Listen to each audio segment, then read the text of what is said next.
Vamos dar início ao nosso CCC de hoje. Hoje a gente entrando na carta aos Colossenses e Deus tem reservado grandes coisas para nós de conhecimento da sua palavra e da sua vontade nessa noite, amém? Paulo vai estar orando, né? E ministrando sobre as nossas vidas nesse momento. Graças a Deus. Senhor, nosso Deus e nosso Pai, graças nós te damos, Senhor, por mais esse momento, por mais essa oportunidade que o Senhor nos concede de poder estar aqui reunidos como igreja do Senhor, para juntos, ó Pai, ouvir a Tua palavra, receber mais do Senhor, aprender, Pai, para que nós como igreja possamos estar crescendo e amadurecendo espiritualmente. Amém. Nós consagramos esse momento na Tua presença, consagramos aqui, ó Deus, o ministério do louvor, Pai, que o Senhor venha abençoar esse momento de adoração, Pai, para que esse ministério de louvor possa nos conduzir a te adorar em espírito e em verdade. Amém. Consagramos a vida do pastor para o ensinamento da palavra, que o Senhor seja com ele, abençoando a vida dele, guardando a vida dele nesse altar, Pai, cobre a vida dele com o sangue poderoso de Jesus, repreendendo e cancelando todo o mal contra a vida dele nessa noite, Pai. Abençoa, Senhor, para que nós, a tua igreja, estejamos receptivos, Pai, com nossos corações sedentos da tua palavra. Deus, abre os nossos ouvidos espirituais, ó Pai, e nos capacita a receber esta palavra com amor, com alegria de todo o nosso coração, no poder do nome santo de Jesus. Nós te pedimos, Espírito Santo, fique à vontade no nosso meio nesta noite, Pai, no poder do nome santo de Jesus. Amém. E graças a Deus. Amém. Glória a Deus. Aleluia. Assim como já foi falado no estrado, né, na oração, que o Espírito Santo possa nos encher nesta noite. Que a sabedoria que vem do alto possa encher os nossos corações. Ô Espírito Santo, vem e enche as nossas vidas. Vai nos transportar a tua essência, Senhor. É o que nós te pedimos nesta noite. Aleluias.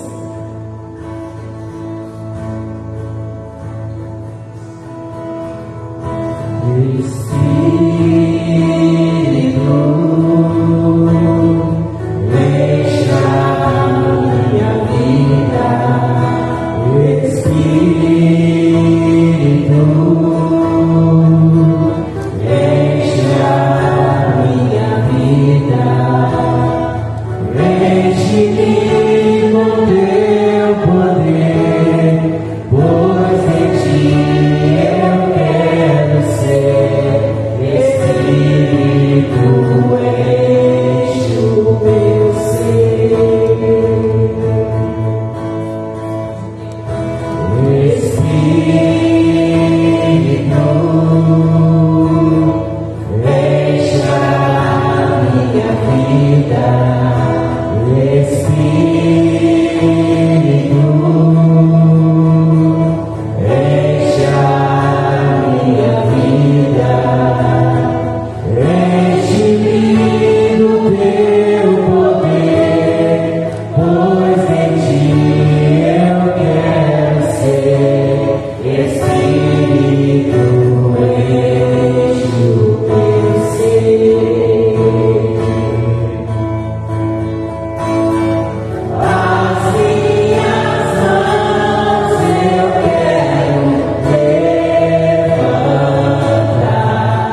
cumprimentar também os irmãos que estão acompanhando, né, pela nossa página no Facebook, o pessoal que está em casa, o pessoal que está trabalhando, mas acompanhando a transmissão, o pessoal que está trabalhando ali no hot dog. Deus abençoe a vida de vocês, de cada um daqueles que estão acompanhando.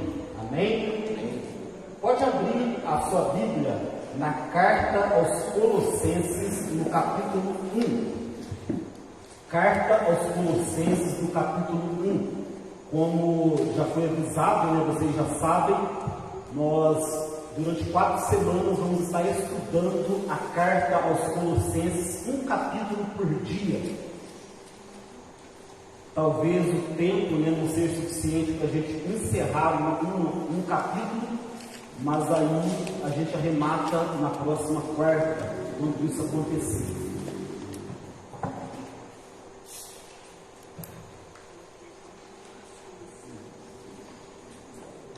Eu quero lembrar que esse CCC, né, esse culto de crescimento cristão, ele nasceu de uma necessidade que a igreja está tendo de conhecer a palavra de Deus, principalmente aqueles que exercem o ministério e aqueles que desejam exercer o ministério. Nós estamos precisando de conhecer a palavra e praticar a palavra, para que nós possamos cumprir o propósito de Deus na nossa vida pessoal, mas também possamos cumprir o propósito como igreja. Eu quero também, vou estar sempre falando para que vocês sirvam de testemunha. Após 6 meses, todos os ministérios da igreja serão formados por pessoas, somente por pessoas que estão frequentes nas quartas-feiras.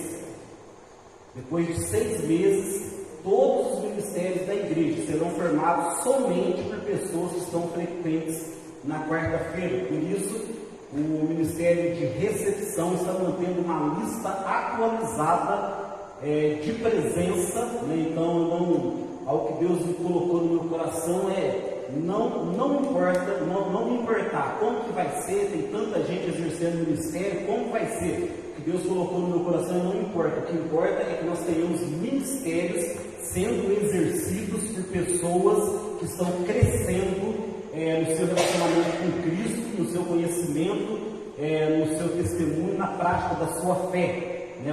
É isso que importa, seja que cada ministério seja reduzido a menos pessoas, mas com pessoas que estejam aptas para exercer o ministério. Amém? Então, Colossenses, no capítulo 1, eu peço a você que procure colocar no seu coração e dizer assim: Deus, eu saí da minha casa na quarta-feira, depois de ter trabalhado, né, a maioria, o dia todo. Eu estou aqui agora para passar 1 hora na igreja, mas eu quero tirar o máximo proveito disso para a minha vida pessoal e para aquilo que o Senhor também quer me usar. Amém? Faz isso, Deus, eu preciso. Salomão disse, Davi também disse, que nós devemos desejar o conhecimento da palavra mais do que a gente deseja o ouro e a prata. Porque o ouro e a prata somente pode durar enquanto você vive. Mas o conhecimento da palavra não vai durar por toda a eternidade. Amém? Então, eu quero introduzir, antes de entrar nos versículos, eu quero introduzir essa carta aos Colossenses. Essa carta aos Colossenses, ela é conhecida como uma das cartas da prisão. Paulo escreveu a carta aos Colossenses enquanto ele estava preso em Roma, quando ele foi preso pela primeira vez. Essa carta não nasceu como Paulo estava ali meditando e resolveu escrever essa carta para a igreja. Não. Paulo, ele recebe a visita de Epáfras, que era o dirigente dessa igreja ali em Colossos. O que estava... Esse Epáfras, provavelmente, ele tenha se convertido numa das ministrações, numa das igrejas fundadas por Paulo, provavelmente em Éfeso. Provavelmente ele se converteu em Éfeso. E ele então, ele vai para essa cidade de Colossos, ele funda essa igreja não foi uma igreja fundada por Paulo, mas por Epáfras, né, ali em Colossos, e ele está dirigindo aquela igreja, ele traz informações para Paulo de que aquela igreja é uma igreja fiel, uma igreja que ama Cristo, uma igreja que está andando, né, em fidelidade a Deus, mas que chega ali, ele é surpreendido, Epáfras, pela chegada de alguns mestres que começaram a ensinar um evangelho que era parecido com o que Paulo estava pregando, mas era diferente. Vocês entendem? Uma coisa que é parecida, mas diferente. Porque uma coisa parecida, mas diferente, ela confunde mais do que aquilo que é diferente. Por exemplo, se chegar um mestre aqui, se eu subir aqui e falar para vocês, Jesus Cristo não salva. Logo, né, vocês vão se retirar e ir embora, né, porque vocês logo vão saber que eu vou estar falando uma heresia. Então, para que vocês vão ficar aqui sentados se vocês já sabem que eu sou o herege? Não tem porquê. Mas se eu chegar aqui e falar, olha, Jesus Cristo salva, mas, e começo a colocar algumas outras coisas, então eu posso conseguir confundir a cabeça de vocês. Entende? Então é isso que estava acontecendo lá. Eles chegam com meias verdades, mas negando aquilo que é o mais fundamental da fé. E, pastor, o que isso tem a ver? Será que isso tem a ver com algo hoje? Irmãos, tem tudo a ver. Tem tudo a ver. Naquele tempo ainda era fácil para Epáfras ele discernir, porque ele sabia o que esses mestres estavam ensinando, e logo ele sabia o que os membros da igreja dele estavam ouvindo, para ele poder combater. Então ele se viu numa situação, porque esse evangelho que eles estavam trazendo era tão complexo, que ele, sem a ajuda de Paulo, ele não deu conta de resolver. Por isso ele vai até a prisão, conversar com Paulo, né, para pedir o auxílio de Paulo. Então ele sabia o que as pessoas estavam ensinando e o que os membros dele estavam ouvindo. E alguns ali já estavam sendo persuadidos. Agora, para nós pastores hoje é muito mais difícil, por quê? Porque nós não sabemos o que os membros estão ouvindo. Porque é tanta coisa, são tantos pastores falando, são tantos veículos de comunicação, que eu não sei o que o Davi possa ter ouvido hoje, o que o Mateus possa ter escutado hoje, enquanto que Epáfras, ele sabia exatamente o que os membros da igreja dele estavam ouvindo. Então, né, Paulo ele resolve escrever essa carta para mostrar quem era a pessoa de Cristo, a suficiência de Cristo, que Cristo era suficiente, e apresentar também Cristo como o cabeça, o Senhor da igreja. Amém? Uma curiosidade nessa carta aos Efésios é que Paulo, lá no final do capítulo 4, né, no final da carta, ele faz uma recomendação para que Epáfras ele envie essa carta, que essa carta seja lida também à igreja de Laodiceia, que ficava mais ou menos perto ali, naquela região ali. E ele também diz que que Epáfras deveria pegar a carta que Paulo escreveu à igreja de Laodiceia e ler também na igreja de Colossos. E aí, é uma curiosidade, por quê? Porque nós sabemos muito bem o que Paulo escreveu aos Colossenses, porque está escrito aqui na Bíblia, mas nós não temos a carta que ele escreveu à igreja de Laodiceia. Né? Então aqui é uma curiosidade, né? Ele menciona a carta a Laodiceia, mas essa carta ela não aparece, né, nas escrituras bíblicas. Então nós não sabemos o que foi, né, que ele escreveu, qual é o conteúdo da carta, mas nós sabemos que deve ser, né, com certeza, era uma carta importante, tanto ele recomenda a leitura na igreja de Colossos. Então vamos lá para a estrutura da carta. Primeiro, no versículo 1 e 2, Paulo ele diz assim: Paulo, apóstolo de Jesus Cristo por vontade de Deus, e o irmão Timóteo, aos santos e leais irmãos em Cristo que estão em Colossos, graça e paz a vós outros, da parte de Deus, o nosso Pai. Bem? Então Paulo, ele, como era de costume, né, ele traz esse prefácio, essa saudação, essa introdução à igreja, apresentando sempre um modelo que ele era acostumado a trazer nas suas cartas. Ele fala: Paulo, apóstolo pela vontade de Deus. Por quê? Porque alguns cristãos naquela época, eles costumavam duvidar da autenticidade do ministério de Paulo. Eles costumavam duvidar da autenticidade do chamado de Paulo, porque Paulo não foi um dos 12. Paulo não foi um dos 12 apóstolos, não foi um daqueles que andou com Jesus.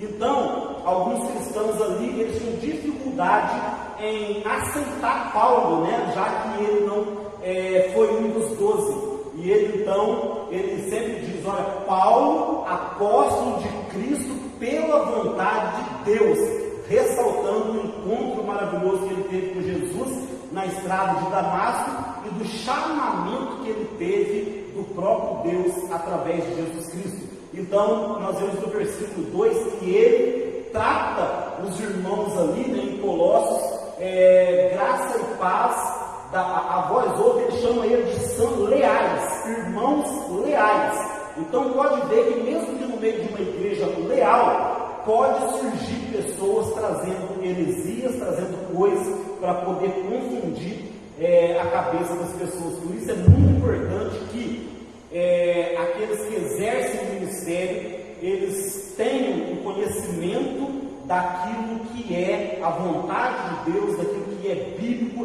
daquilo que foge das Escrituras, para que possa guiar, né, as pessoas, porque a Bíblia diz: um cego guiar outro cego, o que vai acontecer?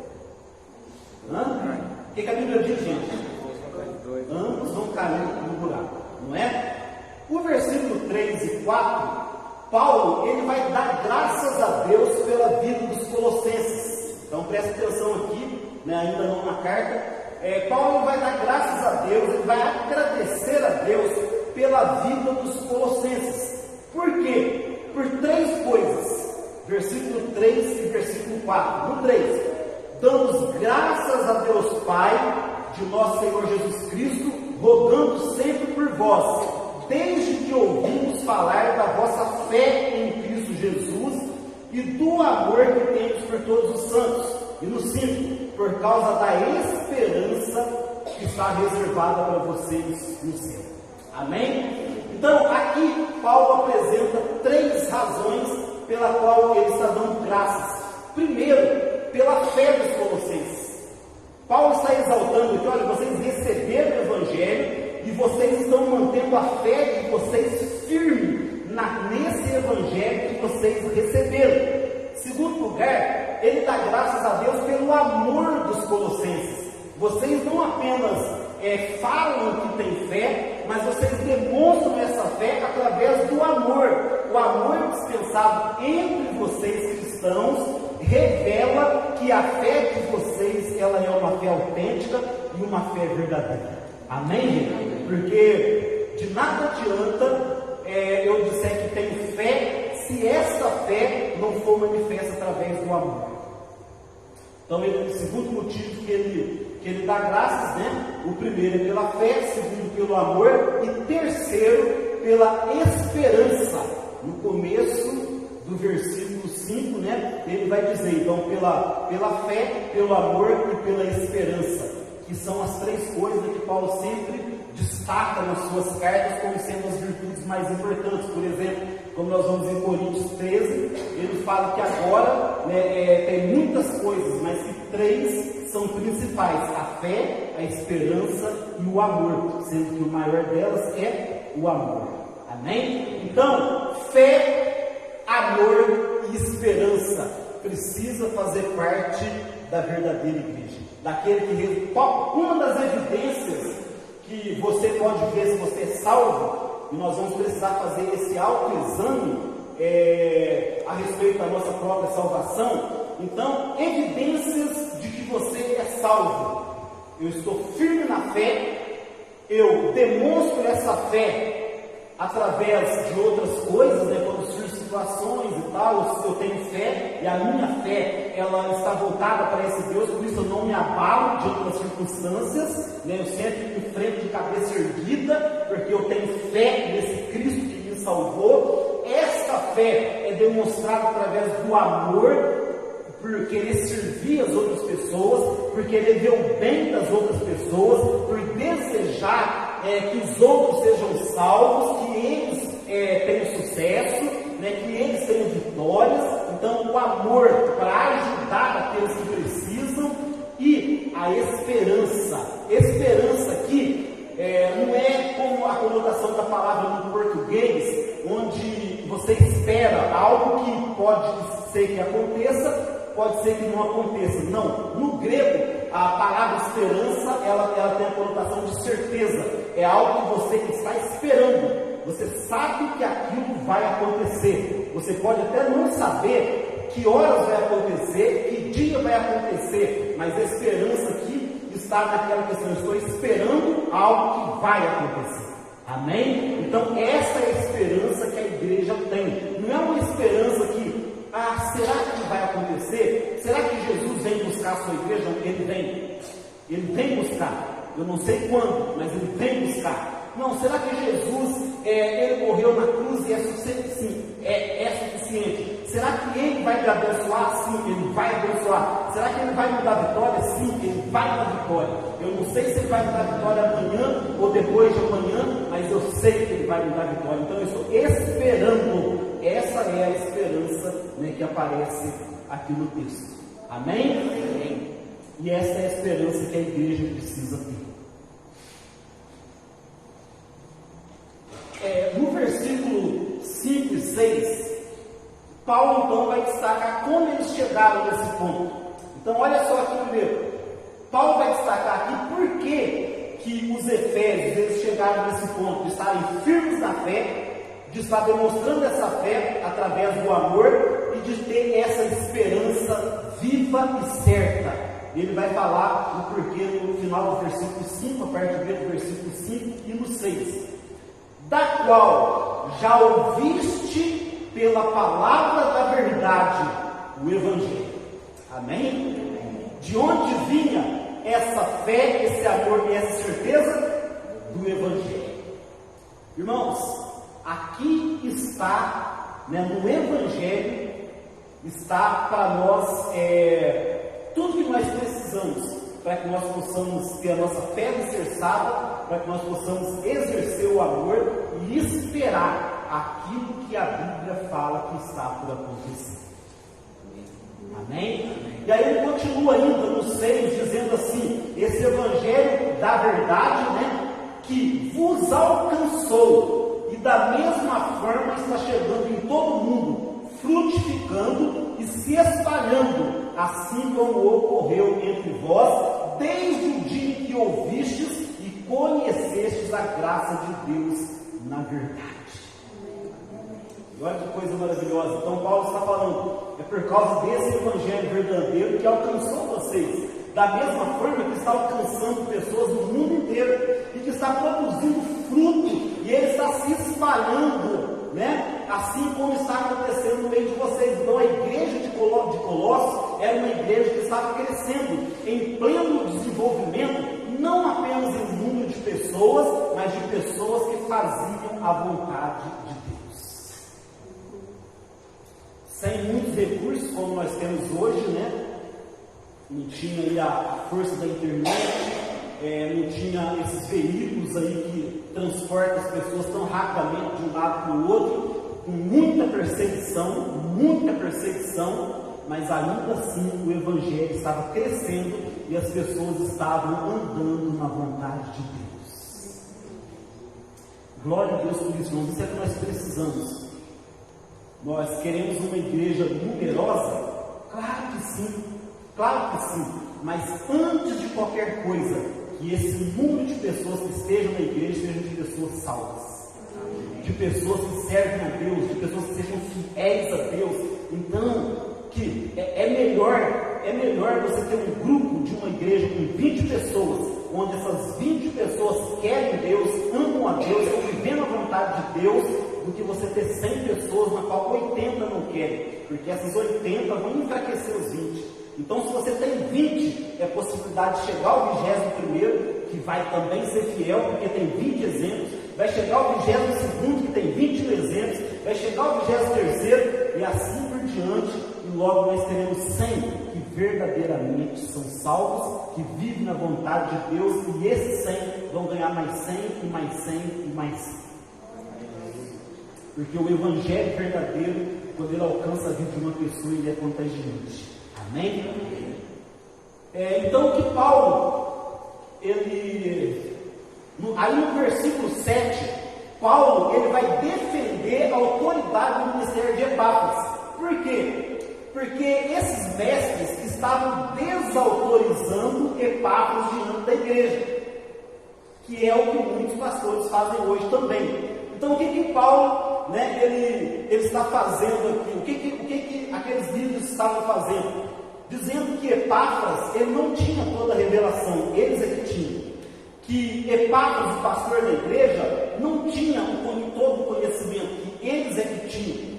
Então, é como aqueles pastores que atuam hoje, desautorizando, ele encontra um membro de uma igreja, e ele procura desautorizar, com falta de ética e desonestidade, é quando encontra um outro pastor, ele encontra com Davi, e fala: aí Davi, como é que vai? A vida está difícil, não está difícil porque o teu pastor não ora. Está difícil porque o teu pastor, eu não sei o que fazer, mas você não sabe porque o teu pastor não te ensina. Entende? Então, eles estavam desautorizando Epáfras diante da igreja, com deslealdade, para que Epáfras perdesse a sua autoridade e eles então pudessem crescer dentro da igreja. Isso também muitos líderes desleais fazem dentro de diversas igrejas. Está vendo? Pastor, o pastor não faz isso, não faz aquilo, eu faria. Está vendo aquilo ali? O pastor faz aquilo, eu faria, entendeu? Então, era isso que aqueles líderes estavam fazendo. E aí, Paulo, ele vai defender a autoridade de Epáfras no versículo 7, quando ele diz assim: segundo, ele está falando do Evangelho da verdade, ele está falando assim: segundo fossem instruídos por Epáfras, nosso amado conservo, leal ministro de Cristo em nosso favor. Ele também nos contou do amor que vocês têm no Espírito. Olha que coisa tremenda que Paulo faz aqui. O pastor está em dificuldade, Epáfras está em dificuldade, e Paulo escreve para a igreja: olha, quem ensinou esse evangelho para vocês aí da verdade foi Epáfras. Ele é um leal ministro, e ele é muito amado nosso, e está trabalhando em nosso favor. Porque todos conheciam a autoridade de Paulo ali, as igrejas que foram fundadas, eles eram totalmente submissos a Paulo, aqueles que faziam parte das igrejas, reconhecendo a autoridade de Paulo. Então Paulo diz: a mesma autoridade que eu tenho, Epáfras tem diante da igreja. E aí ele ainda fala: e ele veio aqui não reclamar de vocês. O pastor de vocês não veio aqui reclamar de vocês, não. Ele veio aqui trazer boas notícias a respeito de vocês. Olha que coisa tremenda. Olha que lealdade, gente, do Evangelho, de um para com o outro. Epáfras não chegou lá falando: esse povo infiel está dando ouvido para esses livros e isso. Não. Ele chega e Paulo escreve: ele me contou do amor que vocês têm no Espírito. Ele falou bem de vocês. Que coisa boa ter pessoas assim, Sabe que tem coisas negativas, sabe que tem pontos negativos, mas ele exalta em primeiro lugar os pontos positivos. Amém, gente? Amém. Que isso seja uma verdade, uma realidade no nosso meio. Amém? Então, no versículo 9 ao 12, Paulo ele vai orar pela igreja. Então Epáfras, olha só, presta atenção aqui. Epáfras, ele relata o problema, o que está acontecendo ali na igreja, e Paulo então, segundo o que Epáfras contou para Paulo, ele vai fazer uma oração e ele vai destacar 4 coisas. Mas antes disso, antes de destacar a oração de Paulo, que eu quero trazer para vocês a respeito do que estava acontecendo ali. O que que esses líderes, eles estavam ensinando, né? Eles chegaram ali e uma seita, né, chamada gnosticismo, e essa seita era algo muito complexo, né? Era muito complexo, até hoje ainda há dúvidas a respeito de todo o conteúdo daquilo que eles ensinavam. Foi algo que assim, causou estragos dentro da igreja, né? Nós vamos ver aqui que causa até hoje na cabeça das pessoas e dentro das igrejas. Mas era muito complexo de ser entendido, e durante muito tempo a igreja sofreu com esse tipo de ensinamento, com essa seita aqui, e sofre até hoje, né? E para vocês terem uma ideia, muito depois desses fatos aqui, depois da Reforma Protestante, é que foi encontrado na arqueologia, né? Conseguiu encontrar ali uma cidade chamada Mahamad, né? Mais ou menos assim o nome. Foi desenterrado ali, né? Uma biblioteca gnóstica. E aí, nessa biblioteca, foi onde eles puderam saber muitas coisas, né, que eram ensinadas naquele tempo pelo gnosticismo e que as pessoas da modernidade não sabiam. Mas eles ensinavam algumas coisas básicas que o gnosticismo ensinava. Primeiro, eles ensinavam que para ser salvo, a pessoa precisava crer em Cristo. Isso está errado? Vocês estão vendo como confunde? Então, o primeiro ensinamento dele: sim, para ser salvo tem que crer em Cristo. Ok? Só que não é só isso. Não é só crer em Cristo. Para ser salvo, vocês também têm que cumprir a lei de Moisés. Tá certo? Tá certo ou não? Tá certo ou não? Para ser salvo tem que cumprir a lei. Quem acha que para ser salvo tem que cumprir a lei, levanta a mão. Não é possível, arrancar nos rabos.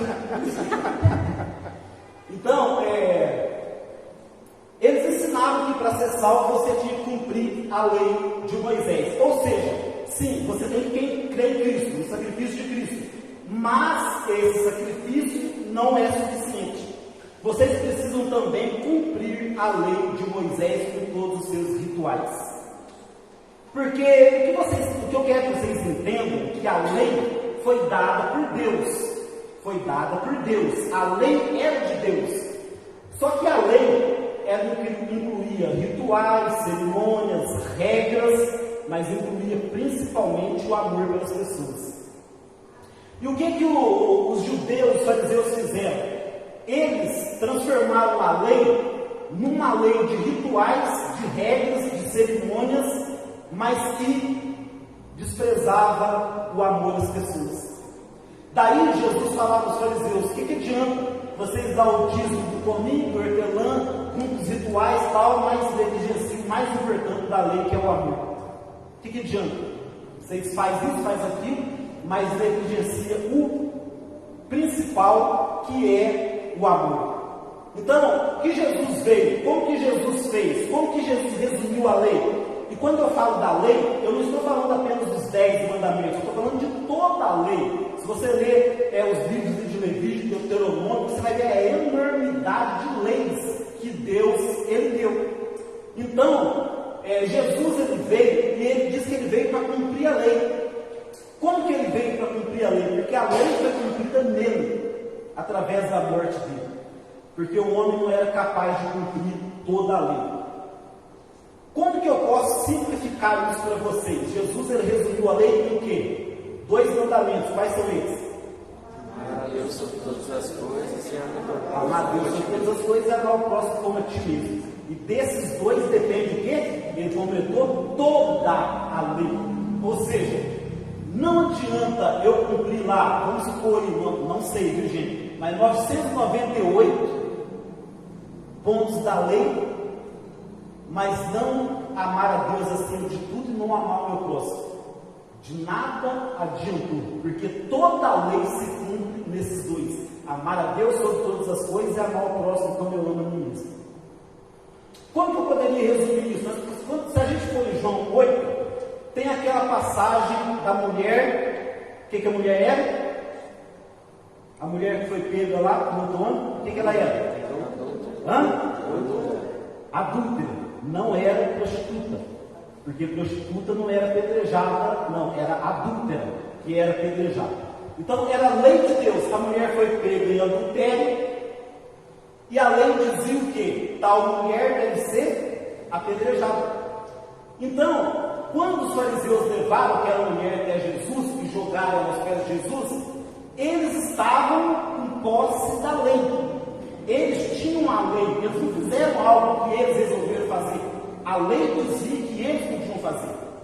Então eles chegaram lá, todos com as suas pedras na mão, todos já chegaram com as pedras na mão. E eles disseram para Jesus: olha, está aí uma mulher que teve adultério, e a lei de Moisés manda apedrejar. E tu, o que dizes? Que calça curta para qualquer ministro, né? Para qualquer líder. Mas não para o Deus encarnado, Jesus Cristo. Porque para ele era muito simples aquela situação. Jesus disse: ok, vocês querem cumprir a lei? Então vamos cumprir a lei no todo. Não vamos cumprir a lei só na vida dessa mulher. Vamos cumprir a lei no todo. Então vamos começar assim: aquele que não tem pecado. E quando ele diz que aquele que não tem pecado, ele está dizendo aquele que está 100% cumprindo a lei, pode começar a tirar a pedra dessa mulher. Olha que sabedoria. Então ele não desautorizou a lei, mas ele falou: então vamos todos cumprir a lei. Então vamos lá, quem é santo, quem realmente não tem falta com a lei, seja o primeiro a tirar a pedra. Irmãos, acontece algo tremendo aqui, né? Porque a Bíblia diz que cada um começou a retirar. Eu imagino, né? Deixando as suas pedrinhas na mão, assim, disfarçadas, e saindo de fininho, tirando o corpo fora. Por quê? Porque quando eles fazem um autoexame da vida deles, eles pensam assim: nossa, eu estou faltando nisso, eu estou faltando naquele ponto da lei, eu estou errado com aquele ponto da lei. Olha, eu não fui pego em adultério, mas eu menti ontem. Olha, eu não fui pego em adultério, mas eu desonrei meu pai com a minha mãe ontem. Nossa, eu não fui pego em adultério, mas eu cobicei a mulher daquele rapaz ali. Eu cobicei o carro dele, eu cobicei a casa daquela pessoa ali. Então cada um foi refletindo a respeito de si mesmo e foram saindo de Filipe. Vocês entendem isso? O amor acima da lei.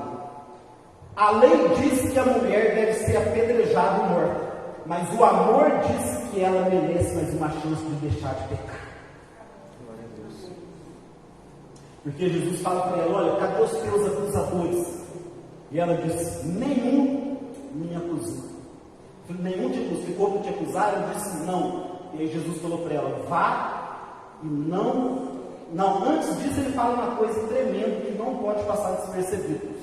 Ele diz assim: nem eu tampouco te condeno, porque diante das palavras que ele mesmo falou, quem não tiver pecado, atire a primeira pedra. Só sobrou um que podia tirar a pedra, era ele mesmo. Mas aí ele diz assim: nem eu tampouco te condeno, porque ainda que eu seja perfeito, eu sei o que significa amor. Glória a Deus. O grande problema hoje, pastor, mas agora não tem muito isso. Tem muito isso. Tem muito legalismo ainda dentro da igreja. Muitas pessoas, se fizer isso, se fizer aquilo, se não fizer isso, se não fizer aquilo outro, porque o Paulo vai dizer em outra carta, nós vamos estudar essas cartas, né? Ele vai dizer assim: olha, o evangelho não é de não come, não toques, não proves. O evangelho é muito mais profundo que isso. Cristo é suficiente. Cristo é suficiente. Então hoje ainda há muito legalismo, um legalismo pior do que naquela época, porque olha só, Ninguém ficou ali para tirar pedra nessa mulher. Eu tenho certeza que se fosse hoje aquela mulher ia ter cara de pau que ia tacar pedra naquela mulher. Ia ter gente que também estava em pecado, mas ia querer mostrar que é santo, ia tirar pedra daquela mulher, e aí a gente olhar para ele e falar, nossa, olha lá, um que não tem pecado. Ainda ia querer aparecer. Tenho certeza disso. Diante da estrutura que nós vivemos hoje no meio da igreja. Quando eu falo igreja, por favor, gente, eu não estou falando dessa igreja, eu estou falando da igreja no modo geral. Então, o gnosticismo ensinava que crer em Cristo, para ser salvo, crer em Cristo, verdade. Segundo, tinha que cumprir a lei, mentira. Terceiro, dizia que a gente tinha que mortificar o corpo, que é a prisão da alma. Meia verdade. Por quê? Porque aqui eles estão baseados no pensamento dualista, que foi muito difundido depois por Platão, um dos filósofos, né? Platão. O que o dualismo pregava? Que matéria, ou seja, corpo, matéria e espírito, estão extremamente separados. Não pode se unir aquilo que é espírito, né, com aquilo que é matéria. E que o espírito é perfeito, mas toda matéria é defeituosa e ela é impossível, né, que ela faça alguma coisa boa. Então isso é uma meia verdade. Então o que eles estão dizendo aqui? Isso aqui que eles começam a ensinar cria alguns problemas. Porque, primeiro, cria um problema com a encarnação de Cristo. Então eles não poderiam crer que Jesus era Deus. Porque como que aquilo que é perfeito jamais poderia se tornar carne? Entende? Uma coisa perfeita, um espírito, jamais poderia se tornar carne, jamais poderia se tornar matéria, porque a matéria é essencialmente má, essencialmente ruim. Então, isso cria, o primeiro problema que isso cria é um problema teológico, porque se a matéria não pode unir com o espírito, nunca pode ser boa, logo Cristo não pode ter encarnado. Cristo não pode ter vindo em pessoa sendo Deus. Quer dizer, Cristo, ele fez a obra dele, teve os ensinamentos dele, morreu na cruz, mas ele não é Deus. Ele é como um homem, como um profeta, porque Deus não pode virar homem, Deus não pode se tornar matéria, porque Deus é perfeito. Também, esse ensinamento dualista, ele causa problemas, começou a causar problemas dentro da igreja nos casamentos. Nos casamentos, por quê? Porque para você se santificar, você tem que negar sua carne, então logo você tinha que se abster de relacionamento sexual.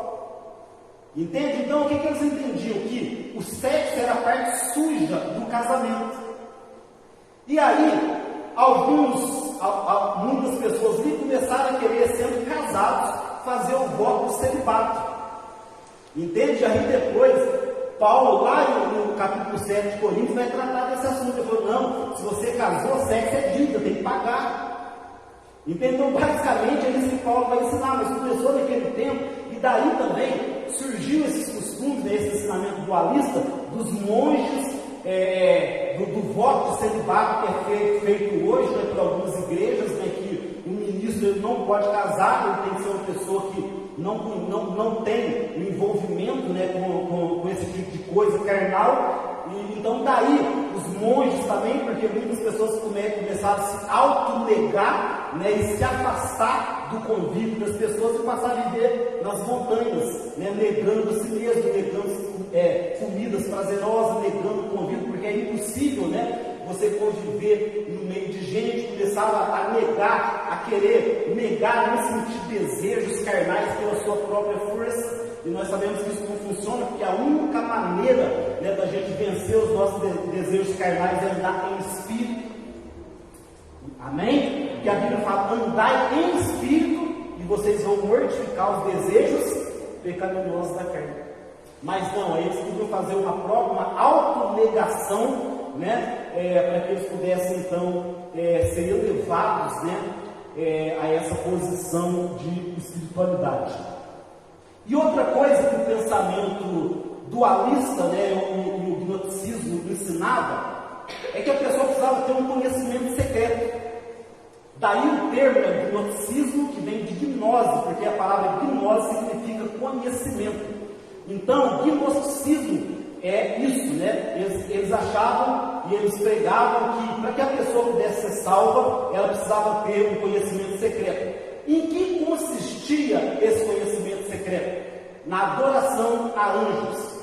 Então, eles acreditavam que entre o céu e a terra havia um espaço, né, que a Bíblia chama de regiões celestiais, e que ali era a plenitude, o preoma, né, que é chamado no grego, a plenitude, e que ali habitavam anjos, né, chamados de íons por eles, e que nessas regiões esses anjos estavam ali. Então as pessoas precisavam apaziguar esses anjos para que ela pudesse ser salva. Então precisavam adorar esses anjos. Adorando esses anjos, elas iam adquirindo um conhecimento secreto, e ela então sendo elevada, né, a uma posição de santificação, para que ela então pudesse ser salva. Então o pensamento gnóstico constituía nisso, né? Crer em Cristo, cumprir a lei, mortificar o corpo, que é a prisão da alma, e adorar anjos nas regiões celestes, para que eles possam ser apaziguados. Estão entendendo até aqui, gente? Amém? Então vamos partir para a parte final. Paulo então vai fazer a oração, e nessa oração ele vai pedir 4 coisas. Primeiro, no versículo 9, vê o que está escrito: por esse motivo, também nós, desde o momento que soubemos desse fato, que fato? Que estavam ali livres, né, pregando outro evangelho. Igualmente, não deixamos de orar por vós e de suplicar que sejais cheios do pleno conhecimento da vontade de Deus, com toda a sabedoria e entendimento espiritual. Aleluia! Então Paulo, o que ele destaca aqui? O que ele vai orar diante desse problema que está sendo enfrentado pela igreja? Eu oro primeiro, que vocês sejam cheios do conhecimento, do pleno conhecimento da vontade de Deus, com sabedoria e entendimento espiritual. Amém? Então o que Paulo está falando? Diante de tudo isso, o que eu oro é primeiro, que vocês sejam cheios do conhecimento do que é a verdadeira vontade de Deus. Uma vez tendo conhecimento, vocês tenham sabedoria. Porque o que é sabedoria? Sabedoria é a aplicação do conhecimento. Primeiro, eu sei, então eu tenho conhecimento. Segundo, eu coloco em prática o que eu sei, sabedoria. Às vezes no meio, né, escolar, e sempre, né, a gente quando estudava, procurava destacar esse ponto, existiam professores que eles sabiam muito, né, da matéria que eles eram formados. Porém, eles não conseguiam transmitir aquilo que eles sabiam, né? Para transmitir precisa ter sabedoria, não apenas o conhecimento, mas saber passar. E na vida cristã, o que Paulo está falando é que você primeiro precisa conhecer a vontade de Deus. Porque como você vai fazer a vontade de Deus se você não conhecer? Depois de conhecer, vocês precisam ter sabedoria para colocar em prática aquilo que vocês sabem. Amém? E ele fala, aí sim, né, que vocês terão o verdadeiro entendimento espiritual. Então o que Paulo está falando? O verdadeiro entendimento espiritual, a verdadeira espiritualidade, não é nada disso que eles estão ensinando, mas eu oro para que vocês primeiro conheçam a vontade de Deus, tenham sabedoria para colocar em prática, e assim vão ter o verdadeiro entendimento espiritual. E é isso que eu oro por nós aqui nessa noite. Amém? Segunda oração que ele faz é no versículo 10, que ele diz assim: E tudo isso com o propósito de que possais viver de modo digno do Senhor, agradando-lhe plenamente, frutificando em toda boa obra, crescendo no conhecimento de Deus. Oh, aleluia! Então ele diz aqui, vocês vão ter conhecimento da vontade, sabedoria para colocar em prática, vão adquirir o entendimento espiritual. Com qual propósito?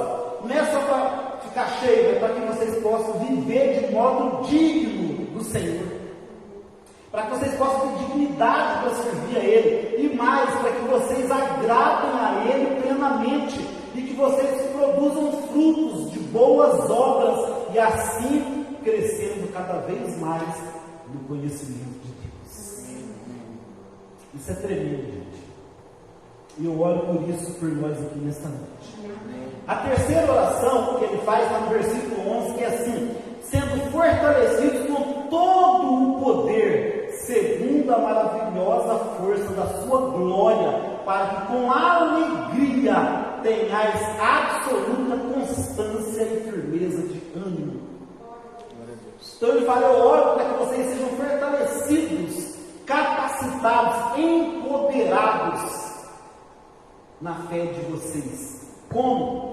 Porque, segundo a maravilhosa força da glória de Deus, não vem de nós, mas vem dele, para que com alegria, gente, não com peso, vocês possam ter constância. O que é constância? Você saber o que você quer, não ser aquele crente: hoje eu quero, amanhã não quero mais, hoje eu quero, amanhã não quero mais, eu quero servir a Deus, não quero mais, eu quero um ministério, não quero mais. É constância. Você recebe força para ter constância e firmeza de ânimo, entende? Aquela pessoa está sempre com ânimo, firmeza no ânimo, não cai por qualquer coisa o ânimo do semblante daquela pessoa, porque ela está firmada na força que vem de Deus. E a quarta oração que ele faz está no versículo 12, né, que aí ele ora, dando graças ao Pai, que nos tornou dignos de participar da herança dos santos no reino da luz. Amém? Então ele está falando aqui, né, de tudo isso, né, a quarta oração que ele faz: que vocês sejam gratos a Deus, que vocês demonstrem essa gratidão, né, a Deus por Ele ter tornado vocês dignos de participar da herança. Qual é a herança? A herança celestial, herdar todas as coisas juntamente com Cristo Jesus, morar para todo sempre na presença de Deus nos céus. Que vocês sejam gratos. Então o que Paulo está falando aqui é que essa gratidão a Deus, gente, vai motivar a gente a ficar firme, a dar prioridade para esse Deus, a não trocar Deus, a presença dele, o ensinamento dele por qualquer coisa. Gratidão a Deus por aquilo que ele fez por nós. Foi ele. Eu não era digno, eu poderia passar 80 anos da minha vida de joelhos servindo a Deus, orando, ajudando o próximo. Eu nunca seria digno de participar dessa herança, mas foi ele que me fez digno. E nos versículos 13 ao 23, então, Paulo vai destacar a obra de Cristo e a sua soberania sobre a igreja. E eu vou ler para a gente poder encerrar, mas antes eu gostaria de trazer uma curiosidade aqui, né? Que dos versos 15 ao 19 é considerado pelos cristãos, né, um dos primeiros hinos cantados pela igreja primitiva. Do verso 15 até o versículo 19. Então acredita-se que nesse ponto aqui da carta, Paulo ele está citando um hino que era cantado, né, pelos irmãos da igreja primitiva, onde ele vai destacar a obra de Cristo. Então, do versículo 15 ao 19, eu vou estar lendo para vocês. Então ele vai dizer aqui, né, ele é a imagem de Deus invisível, o primogênito sobre toda a criação. Olha só, dá só uma paradinha aqui, como que Paulo aqui, ele, né, dá um cruzado de direita, né, nos gnósticos, né, porque eles acreditam que Deus não pode se tornar uma pessoa, e aqui ele fala, ele, Cristo, é a imagem de Deus invisível, ou seja, ele é sim Deus que se tornou uma pessoa, uma imagem, ele tem a imagem dele, né? Numa pessoa, e Cristo é sim o Deus que se tornou uma pessoa. Aleluia! Porquanto nele foram criadas todas as coisas, nos céus, na terra, as visíveis, as invisíveis, sejam tronos ou dominações, sejam governos ou poderes, tudo foi criado por ele e para ele. Ou seja, tudo que vocês veem nas regiões fechadas, no céu, na terra, nessas regiões que você está falando que tem anjos que precisam adorar, não, ele é o Deus de todas as coisas, de todas as regiões, no céu e na terra, em tudo que existe, tudo foi criado nele, por causa dele, para ele. Ele continua no 17, ele existe antes de tudo que há, e nele todas as coisas subsistem. Ele está falando que Cristo é suficiente. No 18, aí ele está falando da suficiência de Cristo na igreja, porque aí começou a ter essa divisão na igreja, né? Aqueles que continuavam acreditando em Epáfras e aqueles que começaram a dar ouvidos a falsos mestres. Aí começou a ter uma disputa: quem é o cabeça da igreja? É Epáfras ou são esses mestres? E aí, por isso ele traz aqui, ele, Cristo, é o cabeça do corpo. Vocês é só corpo, membros, o cabeça, quem comanda é ele. E por causa dele que tudo permanece de pé, né? Ele falou no final do 17, ele é a cabeça do corpo, que é a igreja. Ele é o princípio e o primogênito dentre os mortos, a fim de que em absolutamente tudo tenha a supremacia. Então eles estão falando aqui, ele é o cabeça, ele é o princípio, ele é o primogênito dos mortos. Significa o quê? Que ele já iniciou a ressurreição. Quando diz que ele é o primogênito dos mortos, significa que ele foi o primeiro que ressuscitou, para que um dia nós também possamos ressuscitar. Porquanto foi do agrado de Deus que nele habitasse toda a plenitude. Então olha só o que Paulo está falando. Eles acreditavam que no pleoma, né, na plenitude, habitavam seres celestiais. O Paulo está falando foi da vontade de Deus que nele próprio, não apenas ele habitasse na plenitude, mas que a plenitude habitasse nele. Glória a Deus, né? Rebatendo o ensinamento gnóstico. E aí no 20, e por intermédio dele reconciliar-se consigo todas as coisas que estão na terra quanto que estão nos céus, estabelecendo a paz pelo seu sangue vertido na cruz. Glória a Deus, ele reconciliou todas as coisas, não tem nada mais a ser reconciliado a não ser ele, por causa do sangue derramado na cruz do Calvário. E por que ele fala que ele estabeleceu a paz? Olha o 21. E a vós outros também, que no passado eram estranhos e inimigos de Deus, conforme demonstrado pelas obras más que vocês praticavam.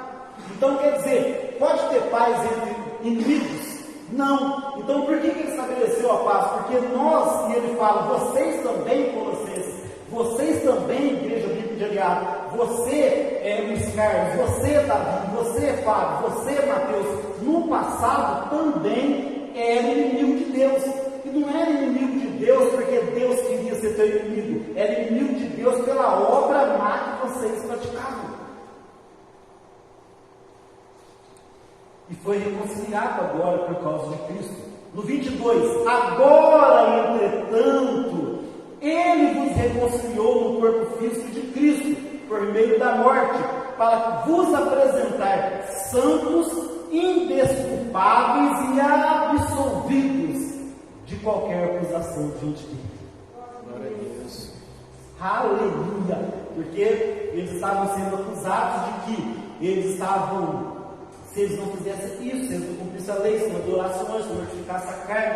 E então ele fala, não há mais acusação para aquele que está em Cristo Jesus, porque por meio do corpo dele, a lei foi cravada ali, ele foi cravado ali, cumprindo a lei, e por meio do corpo dele, por meio da morte dele, ele nos tornou indesculpáveis. É aquela questão que, quando eu creio nele, eu me torno participante da morte dele. Então eu era totalmente culpado, mas a A culpa foi paga na cruz do Calvário. Então, se eu me unir à morte dele, eu sou agora, eu não tenho mais culpa, porque um morto não pode ter culpa. Entende? Quando eu me uno à morte de Cristo, significa que eu morri para mim mesmo, né? O simbolismo do batismo, quando você foi batizado, você foi levado às águas, significa, olha, eu me uno a Cristo na sua morte. Ou seja, é o que diz Romanos, que nós vamos estudar também. Eu me uno a Cristo na minha morte, na sua morte. Quer dizer, a morte de Cristo é a minha morte. Ou seja, eu estou morto para mim mesmo agora. Então, se eu morri, a minha dívida foi cancelada. Pelo menos isso era o direito antigo. Dizem que hoje já mudou, né? Se o marido morrer, a dívida passa para a mulher, né? Então paga tudo antes de morrer, para não deixar a tua mulher na cruz. Amém? Mas a questão era essa, né? Então, eu me tornei desculpado porque Cristo morreu por mim. E se Ele morreu por mim, nós precisamos, gente, entender esse mistério aqui. O que significa eu me unir à morte de Cristo? Eu aceitei o sacrifício dele, a morte dele, né? Eu me uni à sua morte, quer dizer, eu também morri para mim mesmo. Por isso que Paulo depois vai falar, né? Agora, né, a vida que eu vivo agora, eu vivo pela fé no Filho de Deus, quer dizer, eu me ressurgi para uma nova vida. Eu morri quando eu criei em Cristo e agora aconteceu um novo nascimento, eu nasci de novo, que é o simbolismo do batismo, né? Eu morri com Cristo. E agora, quando eu ressurjo das águas, significa que eu ressuscitei com Cristo para andar em novidade de vida. Romanos vai falar isso. Amém? Então, o que acontece a partir de agora é o que está em 1 Coríntios 5,17, né? Aquele que está em Cristo, nova criatura é. As coisas velhas já passaram, ou seja, o homem velho já morreu. E tudo se fez novo. Amém? Então, é isso que está falando aqui, esse versículo. Aí ele traz o 23. Tudo isso, né, esse benefício, ele vai falar no 23. Se de fato permaneceis na fé, alicerçados e firmes, sem vos afastar da esperança do Evangelho que ouvistes e que está sendo pregado a todas as pessoas em todo o mundo, do qual eu, Paulo, me tornei ministro. Amém? Então, todos esses benefícios do Evangelho que ele está falando. Toma cuidado para vocês não afastar desse Evangelho. Toma cuidado para não afastar. Cuidado para que essas pessoas não comecem a confundir vocês. E vocês comecem a se afastar do Evangelho que foi pregado por vocês. Cuidado da maneira que o mundo está girando. Cuidado com tantas pregações. Cuidado com tantos mestres. Cuidado até mesmo com tanto conhecimento. Porque o conhecimento verdadeiro é o conhecimento que vem da vontade de Deus, do conhecimento do Evangelho. Tome muito cuidado, porque Paulo, ele vai usar, nós notamos que Paulo usou a mesma palavra que eles usavam, gnose, né? Mas agora para se referir ao conhecimento que vinha do verdadeiro Evangelho. Amém, gente? Então nós vamos parar por aqui. Ainda tem o versículo 24 ao 29, mas nós vamos parar por aqui porque já são 8h32 do meu relógio, 8h33 do meu relógio. Vamos encerrar então, vamos ficar de pé. Eu espero que vocês tenham entendido, né, esse primeiro capítulo e que tenham sido abençoados com esse primeiro capítulo e que tenham tido a fé de vocês um pouco mais avivada com esse primeiro capítulo, porque ainda tem muito mais pela frente nos próximos 3 capítulos. Amém? Deus, eu oro nesta hora, Pai, para que o conhecimento adquirido seja também transformado em sabedoria, que é praticar o conhecimento. Que o Senhor nos encha do pleno conhecimento da sua vontade. Que o Senhor nos dê sabedoria para que nós possamos alcançar o verdadeiro entendimento espiritual. E que nisso, Pai, nós possamos ter a nossa fé cada dia mais alicerçada no Senhor. E que nós possamos, Pai, alcançar o verdadeiro conhecimento que vem do Senhor, para que possamos fazer a Tua vontade e Te agradar em tudo. Que nós possamos ser gratos por essa salvação, gratos por essa reconciliação. Nós hoje só podemos ter paz por causa disso, Pai. E nós só somos dignos de participar da Tua glória um dia, porque o Senhor, pelos méritos de Cristo na cruz, nos tornou dignos.